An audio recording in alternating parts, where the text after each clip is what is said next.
भीष्मद्रोणप्रमुखतः सर्वेषां च महीक्षिताम्। उवाच पार्थ पश्येतान् समवेतान् कुरुनिति। भगवान श्री कृष्ण ने दोनों सेनाओं के बीच में पितामह भीष्म और आचार्य द्रोण के सामने तथा संपूर्ण राजाओं के सामने उस उत्तम रथ को खड़ा करके अर्जुन से कहा, हे पार्थ, यहाँ इकट्ठे हुए इन कौरवों को देखो।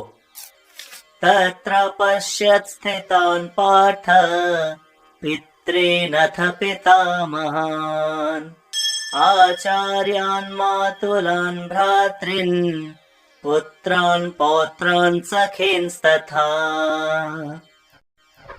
अर्जुन ने वहां उन दोनों सेनाओं में खड़े अपने पिताओं को, पितामहों को, आचार्यों को, मामाओं को, भाइयों को, पुत्रों को, पौत्रों को तथा मित्रों को भी देखा।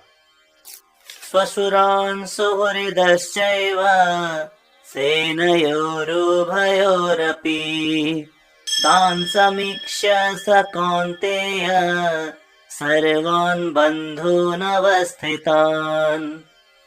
अर्जुन ने वहां उन दोनों सेनाओं में खड़े ससुरों को और अपने शुभ चिंतकों को भी देखा। इस प्रकार अर्जुन ने युद्ध भूमि में खड़े अपने सारे सगे संबंधियों को देखा। अर्जुन उवाच कृपया परयाविष्टो विषेदन्निदमब्रवीत् दृष्ट्वेमं स्वजनं कृष्ण युयुत्सुं समुपस्थितम्। इस प्रकार युद्ध भूमि में उन सब बंधु बांधवों को खड़े देखकर कुंती पुत्र अर्जुन का मन करुणा से भर गया और बहुत उदास होकर उन्होंने भगवान कृष्ण से कहा, अब यहाँ से अर्जुन अपना दुख, अपना विषाद प्रकट करना शुरू करते हैं। सीदन्ते मम गात्राणि मुखं च परिशुष्यति वेपथुश्च शरीरे मे रोमहर्षश्च जायते। अर्जुन कहते हैं, हे कृष्ण, युद्ध की इच्छा से इकट्ठे हुए अपने इन सारे सगे संबंधियों को युद्ध भूमि में देखकर मेरे शरीर के अंग कांप रहे हैं, मेरा मुंह सूखा जा रहा है और मेरे रोंगटे खड़े हो जा रहे हैं। गांडीवं स्त्रंशते हस्तात् त्वक्चैव परिदह्यते न च शक्नोम्यवस्थातुं भ्रमतीव च मे मनः।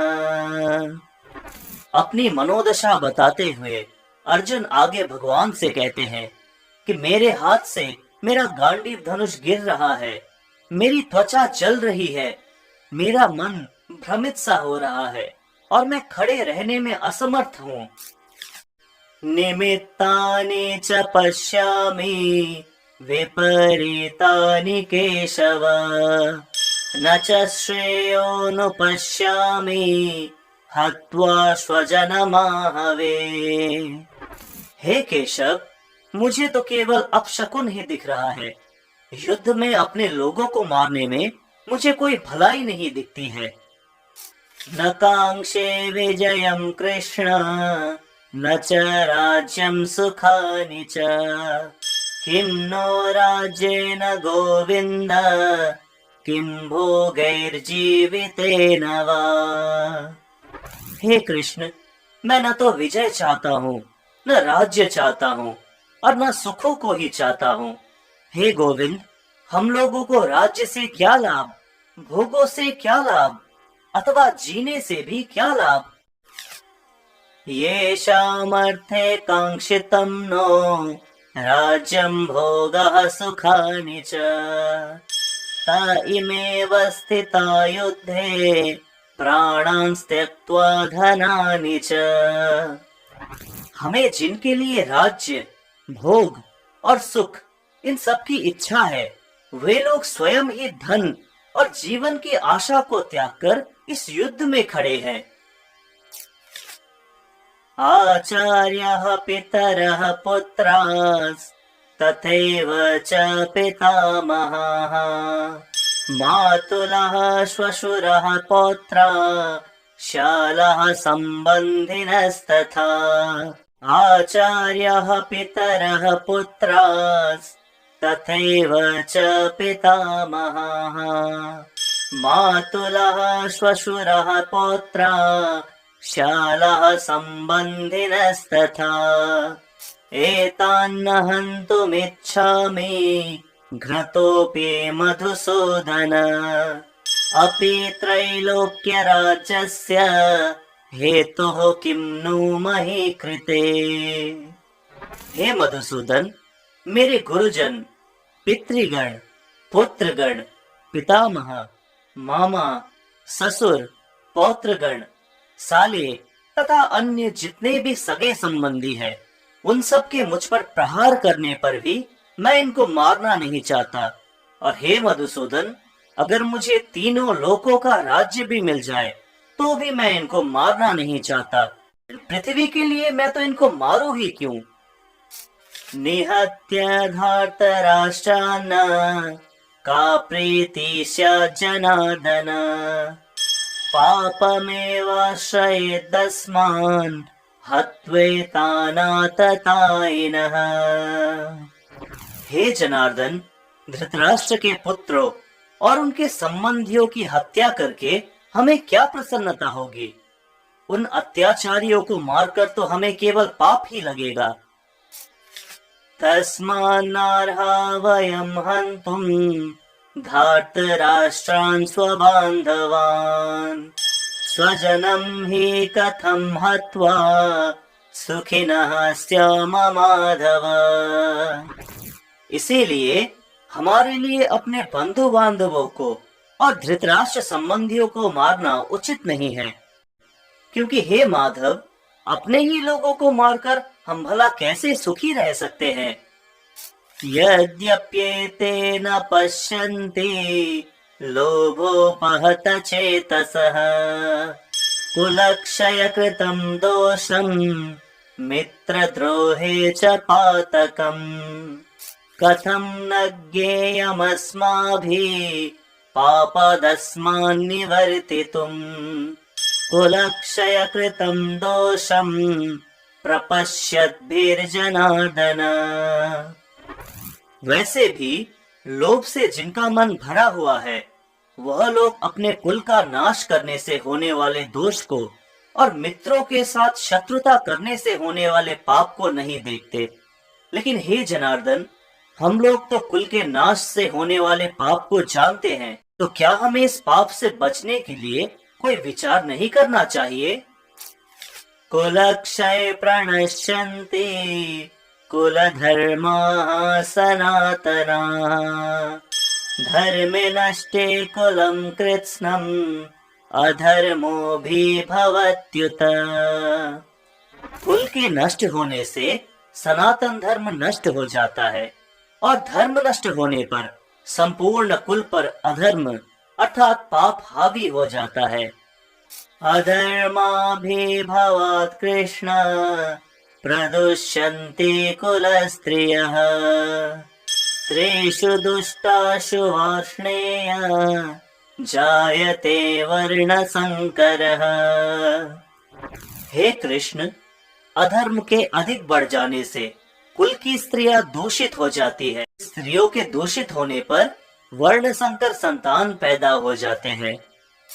संकरो नरकायैव कुलज्ञानां कुलस्य च पतन्ति पितरो येषां लुप्तपिण्डोदक क्रिया। वर्णों के मिश्रण से पैदा हुए जो वर्ण संकर संतान होते हैं, वह कुलघातियों को और कुल को नरक में ले जाने वाले होते हैं। इनके पितर भी श्राद्ध और तर्पण के क्रिया से वंचित रहते हैं और अपने स्थान से नीचे गिर जाते हैं। दोषैरेतै कुलज्ञानां वर्ण संकर कारकैः उत्साद्यन्ते जाति धर्मा कुल धर्माश्च शाश्वताः। युद्ध में कुल का नाश होने से कुल के साथ चलते आए कुल धर्मों का भी नाश हो जाता है। कुल धर्म का नाश होने पर कुल में अधर्म की वृद्धि हो जाती है। अधर्म की वृद्धि से स्त्रियां दूषित हो जाती है और स्त्रियों के दूषित होने से वर्ण संकर संतान पैदा हो जाते हैं। इस तरह इन वर्ण संकर पैदा करने वाले दोषों से सनातन कुल धर्म और जाति धर्म नष्ट हो जाते हैं।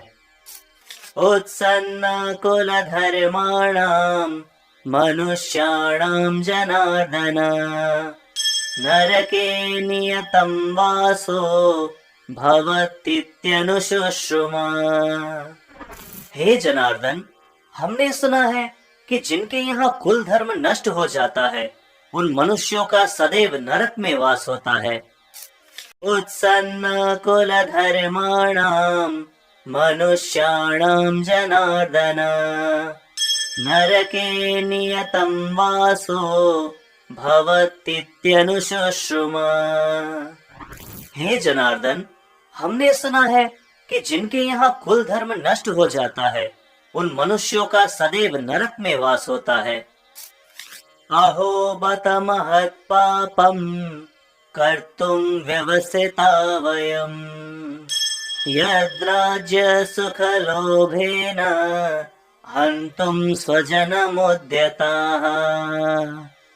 अहो, ये हम लोगों के लिए बड़े भारी आश्चर्य की और दुख की बात है कि हम सब धर्म अधर्म पाप पुण्य के जानकार होकर भी इतना भारी पाप कर्म करने का निश्चय कर बैठे हैं, जो कि इस राज्य सुख के लोभ से अपने कुटुंब का नाश करने के लिए तैयार हो गए हैं।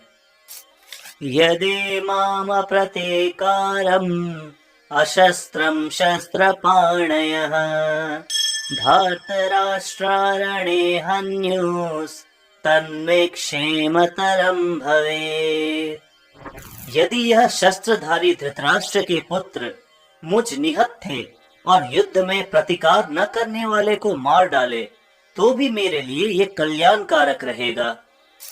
संजय उवाच एवमुक्त्वा अर्जुनः संख्ये रथोपस्थ उपाविशत् विसृज्य सशरं चापं शोक संविघ्नमानसः।